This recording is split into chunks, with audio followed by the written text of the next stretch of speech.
Hello friends, मी भावना. माझ्या चॅनलमध्ये मी तुम्हा सर्वांचे मनापासून स्वागत करते. कसे आहात तुम्ही सर्व? आय होप तुम्ही सर्व आनंदात असाल. स्वामींच्या कृपेने तुमच्या सगळ्या चांगल्या इच्छा पूर्ण होत आजचा दिवस तुम्हाला खूप छान आणि आनंदाचा जाऊ. 29 जानेवारी रोजी जया एकादशी आहे. ही एकादशी अतिशय महत्त्वाची आहे आणि ही एकादशी गुरुवारी आली आहे, म्हणून हिला अनन्य साधन असं महत्त्व दिलं गेलं आहे. आणि गुरुवार आपल्या भगवान विष्णूंना अतिशय प्रिय आहे. गुरुवारी आपण भगवान विष्णूची एखादी सेवा केली तर त्याचं आपल्याला फळ जे मिळतं ते कैकपटीने मिळत असतं, कारण गुरुवार हा भगवान विष्णूंना बृहस्पती देवांना समर्पित आहे. आता एकादशीचं व्रत सगळेच करतात. आपल्याला सगळ्यांना माहिती आहे की जया एकादशीला व्रत केलं जातं, भगवान विष्णूची सेवा केली जाते. परंतु या दिवशी काही अशा गोष्टी आहेत की या दिवशी या चुकूनही गोष्टी करू नये. या गोष्टी जर तुम्ही चुकूनही केल्या तर तुम्ही जया एकादशीचं व्रत करत असाल किंवा काही भगवान विष्णूची सेवा करत असाल किंवा सेवा एकादशीचं व्रत काहीच करत नसाल तरी सुद्धा तुमच्या आयुष्यात दुःख येतील, सुख कधीच येणार नाही. तुमच्या आयुष्यात अडचणी सुरूच राहतील. तर जया एकादशीच्या दिवशी आपण कोणत्या गोष्टी करू नये की आपल्याला त्याचा भोग भोगावा लागेल, म्हणजे मागच्या जन्माचा भोग आपल्याला भोगावा लागेल. मागच्या जन्माचे भोग घेऊनच आपण या जन्मात आलो आहोत, तर आपल्याला त्याचा भोग भोगावा लागू नये. आपल्या आयुष्यात सुख यावं, कोणते दुःख आपल्या आयुष्यात येऊ नये. आपण जे काही करत आहोत त्याच्यात आपल्याला यश मिळावं, भगवान विष्णूंची आपल्याला कृपा व्हावी, माता लक्ष्मीची आपल्याला कृपा व्हावी, यासाठी आपल्याला काही गोष्टी टाळायच्या असतात. तर या दिवशी आपल्याला कोणत्या गोष्टी टाळायच्या आहे आणि जया एकादशीला इतकं महत्त्व का दिलं गेलं आहे, ही एकादशी इतकी महत्त्वाची का आहे, याबद्दलची संपूर्ण माहिती मी आज तुम्हाला देणार आहे. तर जर तुम्ही माझ्या चॅनलवर नवीन असणार आणि पहिल्यांदा हा व्हिडिओ बघत असणार आणि तुम्हाला व्हिडिओ आवडला तर व्हिडिओला एक लाईक नक्की करा. आणि आपलं भावनाज लाईफस्टाईल हे इंस्टाग्रामचं आणि फेसबुकचं एक पेज आहे, त्या पेजला तुम्ही फॉलो नक्की करा. या व्हिडिओच्या डिस्क्रिप्शन बॉक्समध्ये मी तुम्हाला त्या दोघांची लिंक देईल, तिथून तुम्ही मला फॉलो करू शकता. बघा काय होतं, आपण सेवा करतो, सगळं काय करतो. आता बऱ्याच जणांना मनात असं वाटतं की भगवान विष्णूची आम्ही सेवा करतो, स्वामींची सेवा करतो, परंतु आम्हाला प्रचिती येत नाही, आमचे दुःख दूर होत नाही आणि मग काय होतं, आपण सेवा सोडून देतो. असं करायचं नाही. आपण सेवा करत असतो, सेवा करत असताना आपण काहीतरी चुका करतो. आपल्याला त्या चुकांमुळे काय होतं की आपल्या आयुष्यात दुःखच दुःख येतात, मग आपल्या आयुष्यात सुख येतच नाही. आणि मग आपल्याला असं वाटतं की सेवा करून काय होतं, का करा एवढी सेवा, माझ्याने तर होत नाही, तरी सुद्धा मी करते पण मला त्याचं काही फळच मिळत नाही, माझ्या आयुष्यात दुःख येतात, असं सुद्धा आपल्याला वाटतं.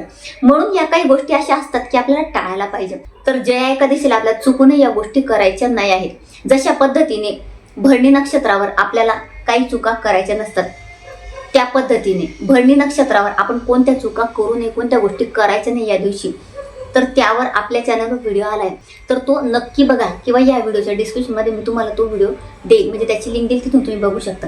तर भरणी नक्षत्र सुद्धा महत्त्वाचं आहे. त्या दिवशी सुद्धा आपल्याला काही गोष्टी करायच्या नसतात. तशाच पद्धतीने आपल्याला जया एकादशीच्या दिवशी काही गोष्टी करायच्या नाही आहेत. आता सगळ्यात महत्त्वाची गोष्ट म्हणजे या दिवशी आपल्याला तांदळाचं सेवन करायचं नाही आहे. महिलांनी खास हा व्हिडिओ बघा, महिलांसाठी अतिशय महत्त्वाचा आहे, कारण घरात आपण महत्त्वाची भूमिका बजावत असतो.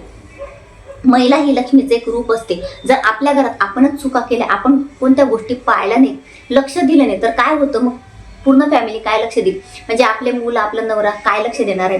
तर तुम्हालाच घरात लक्ष घालावं लागणार आहे. तर आपल्याला काय करायचं नाही आहे हे आपण ठरवलं तर आपण इतरांना सुद्धा घरात सगळ्यांना सांगू शकतो की या गोष्टी करू नका. तर आता सगळ्यात महत्त्वाची गोष्ट म्हणजे या दिवशी तांदळाचं सेवन करायचं नाही. जर तुम्ही उपवास करत असणार तर तांदळाचं सेवन होणारच नाही. परंतु कसं होतं, घरात सगळेच उपवास करत नाही, एका व्यक्तीचा उपवास असेल तर बाकीच्यांचा उपवास नसतो, तर बाकीच्यांनी सुद्धा तांदळाचं सेवन करायचं नाही. तांदळाचा कुठलाच पदार्थ या दिवशी शिजवायचा नाही. आणि या दिवशी चुकूनही तुळस तोडायची नाही. तुळशीची फक्त पूजा करायची, तिला तोडायची पण नाही आणि तिला पाणी अर्पण करायचं, कारण या दिवशी तिचं सुद्धा निजळी व्रत असतं. या दिवशी मांसाहार करायचं नाही. तुम्ही व्रत करत असणार किंवा नसणार तरी सुद्धा मांसाहार करायचा नाही, धूम्रपान करायचं नाही, कोणाची निंदा करायची नाही, चांगल्या गोष्टी करायच्या, घरात कटकटी करायची नाही, भांडण होतील, वाद होईल, असं काही करायचं नाही. या दिवशी दुपारी झोपायचं नाही, म्हणजे दुपारची झोप आपण टाळायची आहे. आता बऱ्याच महिलांना दुपारी झोपायची सवय असते, परंतु या दिवशी चुकूनही दुपारी झोपू नका.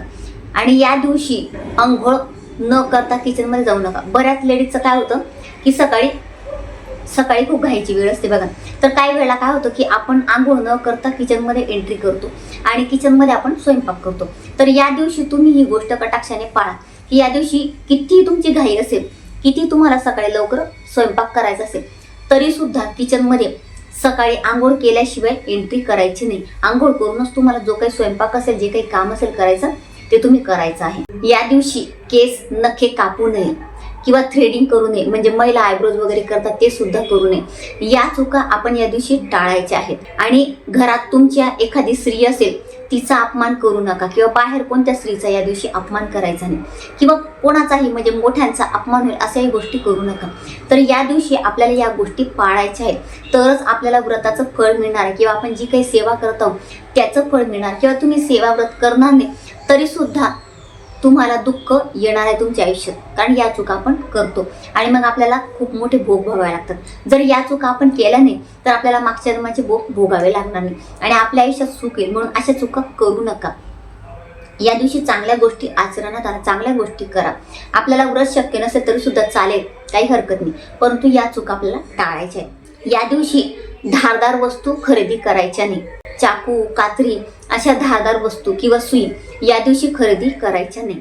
तर या चुका आपल्याला सगळ्यांना टाळायच्या आहेत।